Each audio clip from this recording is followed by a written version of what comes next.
The moment he lifted the deck, the room changed. Not because of lights or smoke, but because every single person in that theater felt something impossible was about to happen. A young man stood alone on the America's Got Talent stage, holding 52 cards, about to turn human beings into playing cards right in front of Simon Cowell. And by the end of this audition, the judges wouldn't just be shocked. They would be silent. If you love impossible magic, unforgettable auditions, and moments that rewrite talent show history, make sure you subscribe now, because stories like this don't come twice. The stage lights dimmed as the host called his name. No dramatic music, no assistants walking beside him, no oversized props being rolled in. Just one performer, a plain black jacket, and a single deck of cards resting casually in his hand.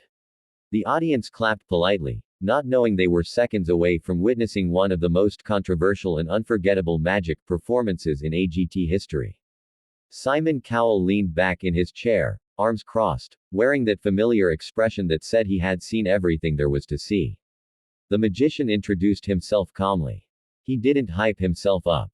He didn't tell a long backstory. Instead, he looked straight at the judges and said something that instantly shifted the mood.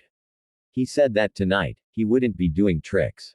He would be doing transformations. That single sentence made Howie Mandel lean forward. Sofia Vergara smiled nervously. Heidi Klum raised an eyebrow. Simon didn't react at all. The magician asked Simon a simple question.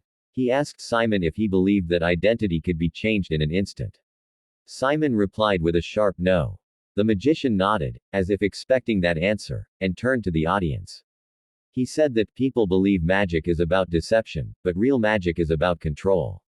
Control of attention. Control of memory. Control of perception. He then asked for volunteers. Not from backstage. Not plants. Real audience members. 3 people stood up, unsure but excited.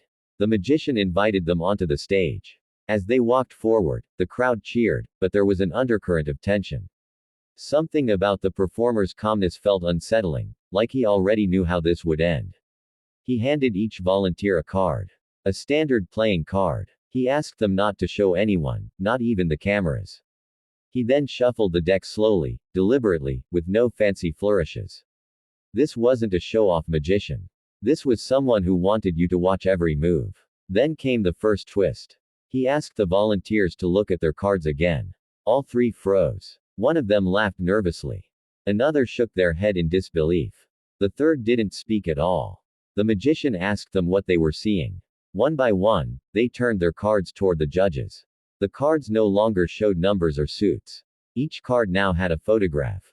A photograph of the person holding it. The audience gasped so loudly it echoed through the theater. Simon sat up. The magician hadn't just changed cards. He had changed identity. Each volunteer was now holding a playing card that depicted their own face, printed perfectly, aged, textured, as if it had always existed. No explanation. No pause. Just shock. Simon leaned forward and said quietly, "That's not possible." The magician smiled for the first time. But he wasn't finished. He asked the volunteers to step back and face the audience. He told them to close their eyes. Then he did something no one expected. He spread the deck across the table and asked Simon to come inspect it. Simon hesitated, then walked onto the stage. He picked up the deck himself, flipping through the cards. Every single card now showed a different person from the audience. Real faces. Real expressions. People who hadn't even left their seats. The room erupted. Simon looked up, speechless, his mouth slightly open. For the first time in years, he didn't have a comment ready. The magician then dropped the next twist. He said the transformation didn't stop at the cards. He snapped his fingers and asked the volunteers to open their eyes. Each of them looked down at their hands. They weren't holding cards anymore.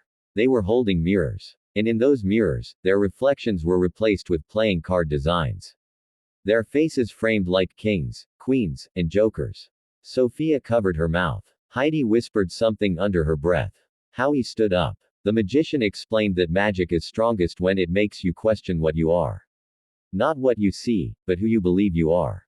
He asked Simon if he would like to try something himself. Simon paused. The audience waited. Simon said yes. The magician handed Simon a single card and told him not to look at it. Simon placed it against his chest. The magician then asked Simon a question that felt oddly personal. He asked Simon what people see when they look at him. Simon smirked and said they see someone hard to impress. The magician nodded and told him to turn the card around. The card showed Simon Cowell's face, but not the face everyone knew. It was younger, softer. A version of Simon before fame, before power, before criticism. The theater went completely silent. Simon stared at the card for several seconds. He didn't joke. He didn't criticize. He didn't smile. He simply said, "How did you do that?" The magician replied with a sentence that would later go viral. He said, "I didn't change the card. I changed what you were willing to see." That was the moment. The moment people still talk about. The moment Simon Cowell was left truly speechless. But the story didn't end there. Backstage, producers were panicking. Some accused the magician of using pre-show interviews. Others suspected illegal image projection. AGT officials inspected the deck. Nothing was found. The cards were real. Ordinary. No screens. No ink tricks. No hidden tech. The magician advanced to the next round, but controversy followed him. Online forums exploded. Magicians tried to debunk him. Some claimed it was camera manipulation. Others said it was psychological suggestion taken to an extreme. Then came the semifinals. This time, the magician didn't use cards at all. He used people. He asked the audience to stand. He asked them to imagine themselves as blank cards. Then, one by one, sections of the audience sat down without realizing why. Patterns formed. Symbols appeared. From above, the seating arrangement resembled a massive deck of cards laid out in perfect order. Judges watched in disbelief as the magician rearranged human beings with nothing but words. Simon didn't say a single sentence during the performance. At the end, the magician bowed and said that magic doesn't exist to fool us, but to remind us how easily we can be changed. The judges voted unanimously. He was through. In the finale, the magician returned to the deck that made him famous. But this time, there was one final twist. He turned himself into a card. As the lights dimmed, the magician placed the deck on the table and stepped back. A single card rose from the deck and floated toward the camera. On it was his face. His name. His identity. The stage was empty. The audience stood in total shock. Simon finally spoke. He said, "That is one of the most disturbing and brilliant things I've ever seen on this show." The magician didn't win the season. But he changed AGT forever. To this day, people argue about how he did it. But no one argues about what they felt.